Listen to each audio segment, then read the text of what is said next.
I know you heard me on the radio. Flexing. She loved the sound of my voice, it's the best thing. Daydreaming of the jazz all day. Pick up the phone late night with Larry K. I know you heard me on the radio. Flexing. She loved the sound of my voice, it's the best thing. Daydreaming of the jazz all day. Pick up the phone late night with Larry K.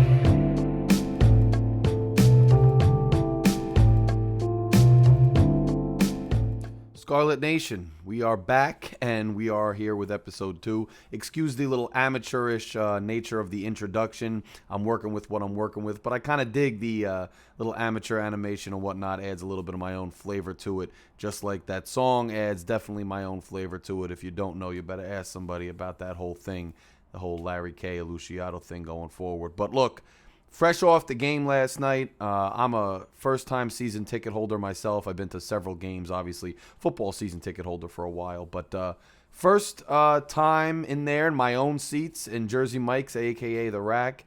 Sightlines are not that bad in that place, even though it's old. And, you know, it's the trapezoid of doom. So we're banging on the floor. Students are going crazy. You got the floats going on. It's a great environment at Jersey Mike's, and I hope to see a lot of people out there this year if you can make it. It's just a great environment. And some of these games, when we get into the thick of things with the Big Ten, are going to be hard to find tickets. So just a great experience all around. When I walked in, we were already kind of climbing up. We went on that 15-0 run early. And look, it's Columbia. So you expect to go in, if you're a Knights fan and if you're following this program, you expect to go in and you expect to dominate Columbia. That's what we want to do. And although we're expected to do something like that, we remember last year, right? We go down to the wire against Lehigh and a couple other teams that we should have, trampled over. And then you lose to Lafayette and you lose to some other programs, DePaul, that really limit you when you're heading into Selection Sunday and when you're trying to secure a spot in the tournament.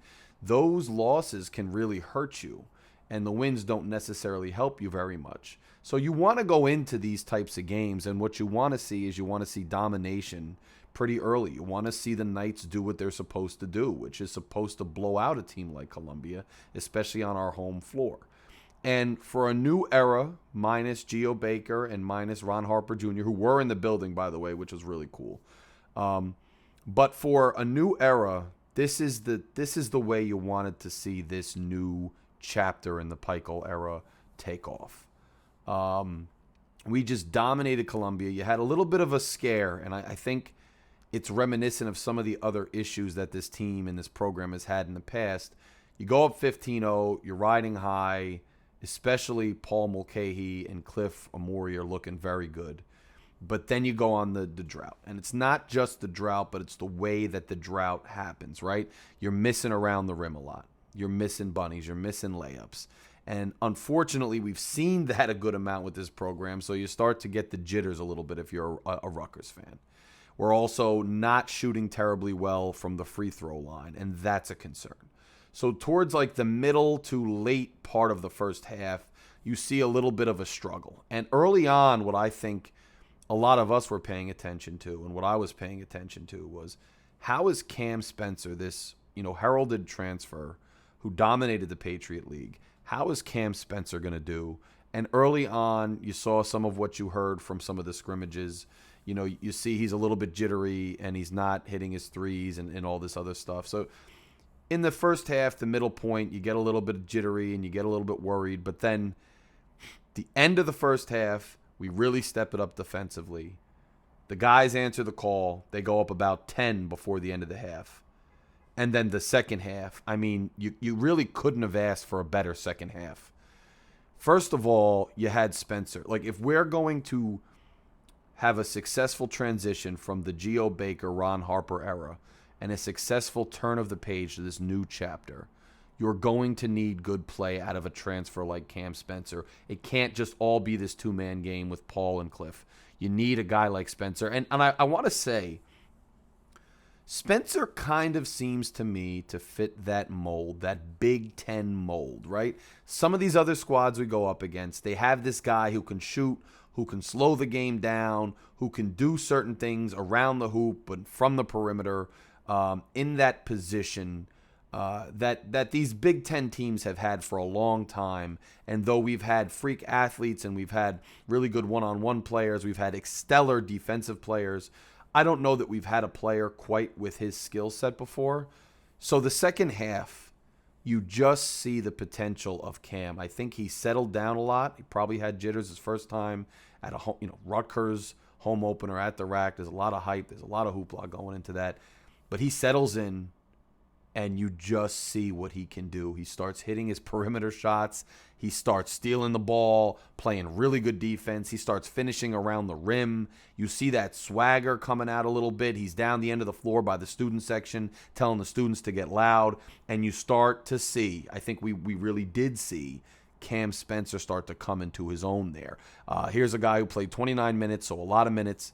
2 rebounds, but 5 assists and 17 points. 5 assists and 17 points. That's the kind of game you're going to want out of Cam Spencer. Again, no one's saying it's not Columbia. We understand. But we beat them by a solid 40 points here. You're going on a 44 to, whatever it was, 44 to 13 run or something, whatever it was that we went on. I mean, it's a pretty impressive thing no matter who you're playing. Andre Hyatt. So, first of all, we know that McConnell's out. And I from what I'm hearing, McConnell's not going to be out much longer, maybe a game or two. We might see McConnell back on Saturday. I don't think before then. I don't think we're going to see him Thursday. We might see him Saturday. So you get the start. The forwards are shifting a little bit. Andre Hyatt, he's another guy who you really want to see take a step up. He showed some flashes last year, but he also showed some issues last year. Had trouble finishing around the rim, and we saw that a little bit in the first half again. But he's able to drain a three when you need him, and he's able to create offense when you need him. He's able to play defense, so it's nice to see him hit his own. This is a double-double for Andre Hyatt. I mean, can't be looked over. A double-double. The man had 10 rebounds and 12 points. So a good showing by Andre Hyatt, which is what you want to see. Cliff Amori, you know how he's doing. 10 points, 9 rebounds. He'll even do better than that. He didn't play a ton in the first half. They kind of sat him a little bit. I think Cliff, you could already see his outside shot getting better, draining from the perimeter and whatnot. So you want to see that. You saw that. Paul Mulcahy, 10 points, 5 assists. So you see the guys doing what they're supposed to do. Then you got Mawot Mag, 10 points, 5 rebounds, 2 assists. I think Mawot Mag we've been hearing about him all offseason. We've been hearing he's progressing. We've been hearing what he can do. And now we're seeing what he can do. So I expect all these guys to take a step up. I think one of the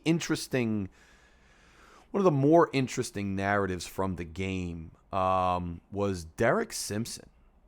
We've been hearing a lot about Derek Simpson. There's been a lot of fanfare from Coach Pike, from Geo Baker, from people around the program regarding Simpson.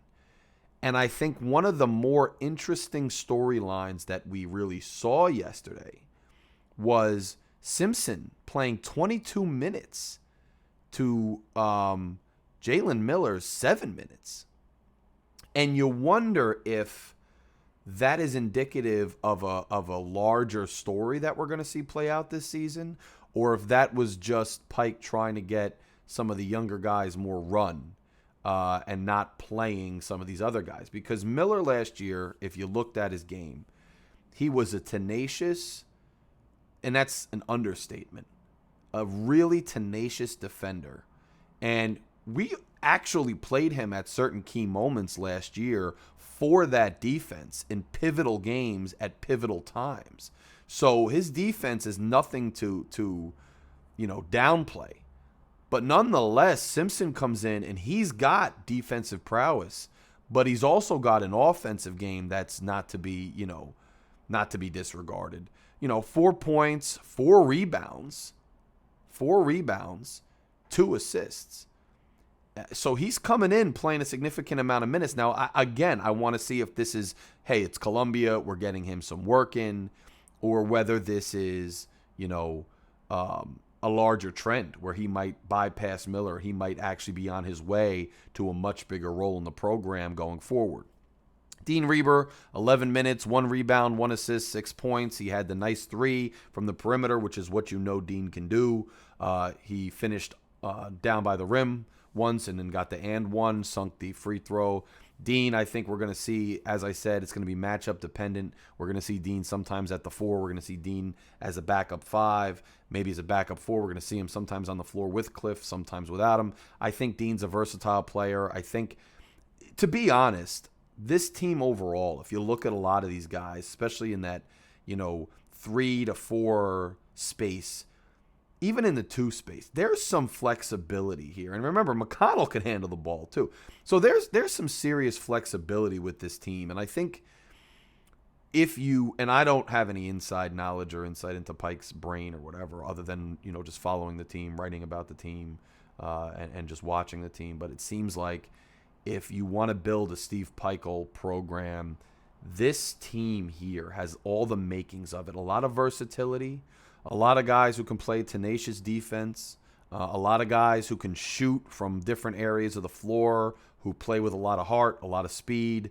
And it just allows versatility. It allows for a lot of ball movement. It allows for, the team to kind of swarm.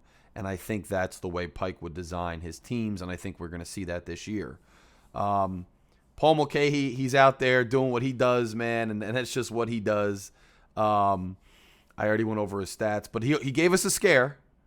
He's so enthusiastic, and he's got so much heart, and Pike said in his post-game presser, the kid's tough as nails, and yes, he's tough as nails, but he jumps on the floor, and he tweaks his shoulder a little, and he's over there on the bench, stretching it out, and Paul's got to be careful, man. I understand laying your body on the line. I'm not saying, again, it's this interesting balance, right? Because we don't want to go into these games and play down to our opponents and take it easy and treat it like a scrimmage. You definitely don't want to do that. You want to show out. You want to play to your ability. You want to take care of business. You want to do it for all the metrics and all the reasons, and so you're where you want to be later in the season. But, geez, be careful. I mean, jumping on the floor into it, don't hurt yourself against Columbia, Paul. So Pike said he's going to be okay. I think he's going to be okay. I think we're going to get Caleb back. All in all, this isn't the type of game where this video is going to get a ton of traffic or we're going to have a lot of back and forth or whatnot. It's just taking care of business on the home opener, first game of the season, first official game of the season, and doing what we're supposed to do. I don't think you could ask for anything better. There's things to clean up, but that's always going to be the case early in the season, and I think they'll get those things cleaned up. But we took care of business, did what they're supposed to do, and so now you're waiting for another game up to see what we can do, how we handle it, and if we can continue to take care of business. Again, Sacred Heart's coming to town on Thursday, so we'll see what we can do there. And I expect another solid game, and I would expect nothing less. And then you got UMass Lowell coming in Saturday. I expect a lot of people will be at that game. I actually, unfortunately, have to miss the Saturday game, but I'll be watching as far as attending. But, we're not in the thick of the season yet. I think we're going to have a lot more to discuss and talk about as we get deeper into the season, as is always the case. But this is just what you wanted to see, and not just from a macro standpoint, zooming out, looking at the score and just our domination. On a micro level, in the intricacies of the game, you want to see a Cam Spencer get his swag and show out early. You wouldn't want Cam to be slow to get going. You want to see him hit that stride early. I think the first half, let's cross our fingers and hope the first half was the full extent of his easing into this thing. Let's hope the second half is indicative of how he's going to go from 0 to 60 relatively quickly, because we are going to need that piece. We didn't even have McConnell back. And I honestly think, as I said in the intro video, I expect to see McConnell lay out some offense. I think he's going to surprise a couple people. I don't think he's going to be one of the top maybe 3 scorers, or he's going to challenge anybody for, Big Ten offensive stuff. But I do think you're going to see an enhanced game from McConnell that's going to also contribute to the team. So it's going to be interesting to see when he comes back. It's going to be interesting to see when we get into these some of these tougher games, how Pike kind of settles into his rotation, where he plays guys, how he plays guys, how many minutes he plays guys, who he plays with who versus who, for matchup dependent games. We are still just really getting deep into the lineup right now and experimenting, but it's good to see what we saw. It's exactly what you'd like to see. So there's nothing to really be down about. There's some things to clean up. There's a lot to be excited about on the Banks. So I will talk to you guys after Thursday's game. And until then, man, just enjoy it. Enjoy the fall weather and enjoy the win. Later.